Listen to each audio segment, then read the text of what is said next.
Hi friends, welcome to flames to fashion. And இன்னைக்கு கவிஸ் கார்டனில் நீங்கள் பார்க்க போகிறது இந்த செடியை தான். இது என்ன செடின்னு தெரியுதுங்களா? அதாவது சின்ன வயசில் நாங்கள் இதனுடைய பூவெல்லாம் பறித்து மூக்குத்தி போட்டு விளையாண்டுருக்கோம். நாங்கள் இதை மூக்குத்தி பூனே சொல்லுவாங்க, ஆனால் அப்போ அதனுடைய பேர் எனக்கு தெரியல. தாத்தா பூ, மூக்குத்தி பூ, இதுக்கு நிறைய பேர் இருக்குது. இன்னும் சொல்லப்போனால் தலையில் இப்போ அங்கங்கே நிறைய பூ கலெக்ட் பண்ணி அங்கங்கே சொருவி சின்ன வயசில் நாங்கள் விளையாண்டுருக்கோம். ஆனால் அப்போ இந்த செடி எதுக்கு பயன்படும் அப்படின்றது எனக்கு தெரியாது. ஆக்சுவலி இந்த செடியை நான் எங்கள் வீட்டு தோட்டத்தில் நானாக வளர்க்கல, இது தானாக வளர்ந்தது தான். ஸோ இந்த செடியோட உண்மையான பேர் என்ன அப்படின்னாக்கா வெட்டுக்காயத்தலை அப்படின்னு சொல்கிறாங்க.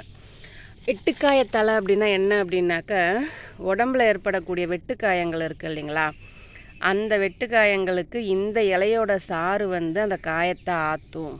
அதனால தான் இதுக்கு அந்த பேர் சொல்கிறாங்க, வெட்டுக்காயத்தலை அப்படின்றாங்க. இப்போது சுகர் பேஷண்ட்டு இல்லை சில பேருக்கு காயம் பட்டுச்சுன்னா சீக்கிரம் ஆறவே ஆறாது.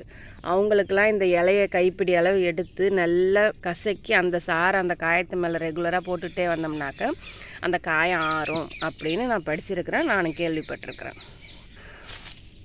இது எங்கள் வீட்டு தோட்டத்தில் அனாமத்தான் அவ்வளோ வளர்ந்து கிடக்குது, கொஞ்சம் நஞ்சம் இல்லை.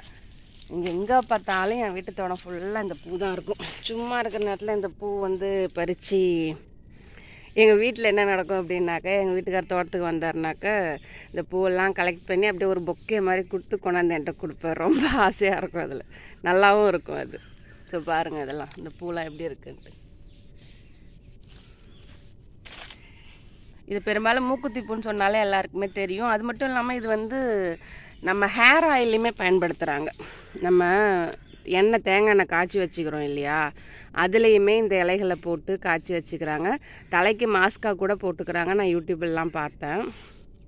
ஸோ இதோட மகத்துவம் இன்னும் நிறைய இருக்குதுன்னு சொல்கிறாங்க. எனக்கு தெரிஞ்சது இது மட்டும்தான். ஸோ உங்களுக்கு தெரிஞ்சது அப்படின்னாக்க இதை பற்றி எனக்கு கமெண்ட்டில் சொல்லுங்கள்.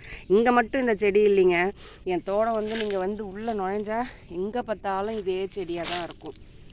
ஆனால் இது ஒன்று அப்படியே படர ஆரம்பிச்சதுன்னா தரையில் எங்கே பார்த்தாலும் அப்படியே பறந்து மேலே ஏறிடும். இந்த பூ பார்க்க அவ்வளோ அழகாக இருக்கும், ஆசையாகவும் இருக்கும். இதை பாருங்கள்.